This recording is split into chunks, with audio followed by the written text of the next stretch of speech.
N ലംഘനങ്ങൾ ഞാനവനോടറിയിച്ചപ്പോ N പാപത്തിന്റെ കുറ്റം അവൻ ക്ഷമിച്ചു തന്നു. എൻ ലംഘനങ്ങൾ ഞാനവനോടറിയിച്ചപ്പോ എൻ പാപത്തിന്റെ കുറ്റം അവൻ ക്ഷമിച്ചു തന്നു. പാട്ടോട് ഞാനവനെ പുകഴ്ത്തിടുമേ, ഘോഷിച്ചിടും ഞാനവന്റെ ഗുണഗണങ്ങൾ. പാട്ടോട് ഞാനവനെ പുകഴ്ത്തിടുമേ, ഘോഷിച്ചിടും ഞാനവന്റെ ഗുണഗണങ്ങൾ. എൻ സങ്കടങ്ങൾ ഞാനവനോടറിയിച്ചപ്പോൾ എൻ അന്തരംഗം ആശ്വാസത്താൽ നിറഞ്ഞു വന്നു. എൻ സങ്കടങ്ങൾ ഞാനവനോടറിയിച്ചപ്പോൾ എൻ അന്തരംഗം ആശ്വാസത്താൽ നിറഞ്ഞു വന്നു. അവങ്കിലേക്കു നോക്കിയവ പ്രകാശിതരാ, അവരുടെ മുഖം തെല്ലും ലജ്ജിച്ചതില്ല. അവങ്കിലേക്കു നോക്കിയവ പ്രകാശിതരാ, അവരുടെ മുഖം തെല്ലും ലജ്ജിച്ചതില്ല. തൃപ്പാദപീഠത്തിങ്കൽ എന്നെ സമർപ്പിച്ചപ്പോൾ എൻ ജീവിതം ക്രിസ്തയേശുവിൽ ഭദ്രമായി തീർന്നു.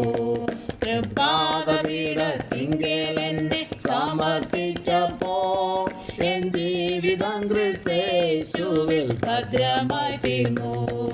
എന്നാശ്രയും പ്രത്യാശയും എൻ പ്രിയനിലത്രേ, തൻ വരവിലവനോടു ചേർന്നിടുവാൻ. എന്നാശ്രയം പ്രത്യാശയും എൻ പ്രിയനിലത്രേ, തൻ വരവിലവനോടു ചേർന്നിടുവാൻ. യേശുക്രിസ്തുവിന്റെ നാമത്തിൽ എല്ലാ പ്രിയ ശ്രോതാക്കൾക്കും ക്രിസ്ത്യ വന്ദനം അറിയിക്കുകയാണ്. ഇന്നത്തെ നമ്മുടെ ചിന്തയ്ക്കായിട്ട് സദൃശവാക്യം 28 അധ്യായം അതിൻ്റെ 13 വാക്യത്തെ ആസ്പദമാക്കി ചില കാര്യങ്ങൾ ഓർപ്പിപ്പാനാണ് ആഗ്രഹിക്കുന്നത്.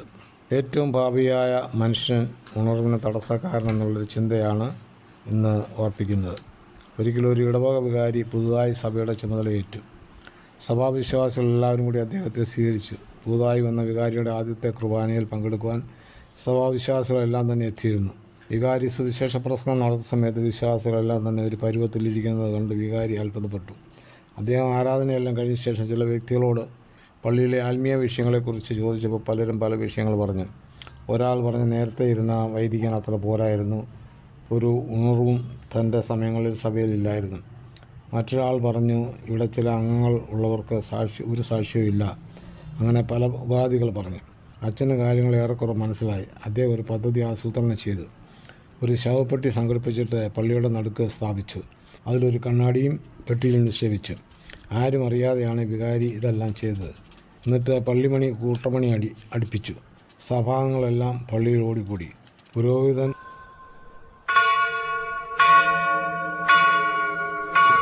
പള്ളിയുടെ മുമ്പിൽ ഉള്ള വാതിലിൽ നിലയുറപ്പിച്ചു.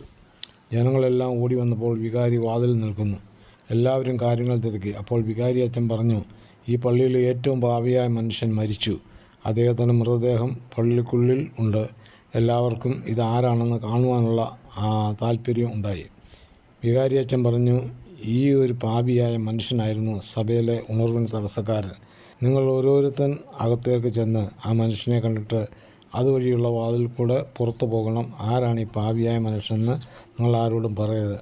അങ്ങനെ സഭയിലെ പ്രധാനികൾ ഓരോരുത്തരായി അകത്ത് ചെന്ന് പാപിയായ മനുഷ്യനെ ശവപ്പെട്ടിയിൽ കണ്ടു. അവർ എല്ലാവരും ഞെട്ടിപ്പറിച്ചു.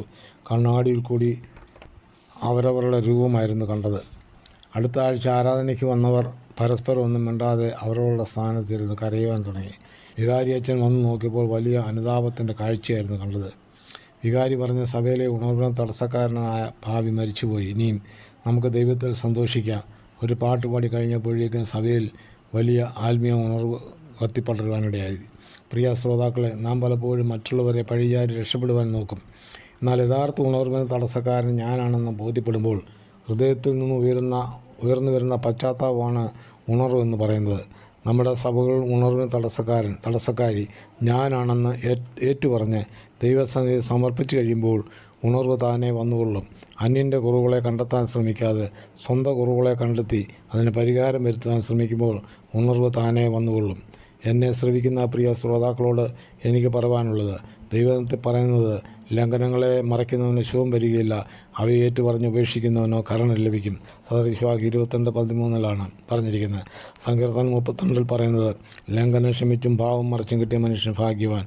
യഹോവ അകൃത്യം കണക്കിടാതെയും ആത്മാവിൽ കപടമില്ലാതെ ഇരിക്കുന്ന മനുഷ്യൻ ഭാഗ്യവാൻ. ഈ ദുഷ്ട നിറഞ്ഞ ലോകത്തിൽ ദൈവം തന്നിരിക്കുന്ന സ്വാതന്ത്ര്യത്തെ ദുഷ്ടതയ്ക്ക് മറയാക്കാതെ നിത്യജീവങ്ങളിലുള്ള വഴി കണ്ടെത്തി നിത്യതയിൽ എത്തിച്ചേരുവാൻ സർവ്വശക്തനായവർക്ക് ഇടയാകട്ടെ. ഞാനാണ് ഉറവിന് തടസ്സം എന്ന് സ്വയം കണ്ടുപിടിക്കുമ്പോൾ ആണ് പശ്ചാത്താപം ഉണ്ടായി ഉണർവിൻ്റെ ജാല ആളിപ്പടരുവാനിടയാകുന്നത്. അതിനുവേണ്ടി ഏൽപ്പിച്ചു കൊടുക്കുക. സർവ്വശക്തനേവരെയും ധാരാളമായിട്ട് അനുഗ്രഹിക്കട്ടെ. തിരുവചന ഭാഗങ്ങൾ തുടർന്നും ലഭിക്കുവാൻ ഈ വീഡിയോ ലൈക്ക് ചെയ്യുക, ഷെയർ ചെയ്യുക, സബ്സ്ക്രൈബ് ചെയ്ത് സപ്പോർട്ട് ചെയ്യുക. തുടർന്നുള്ള തിരുവചനങ്ങളുമായി നമുക്ക് വീണ്ടും കാണാം.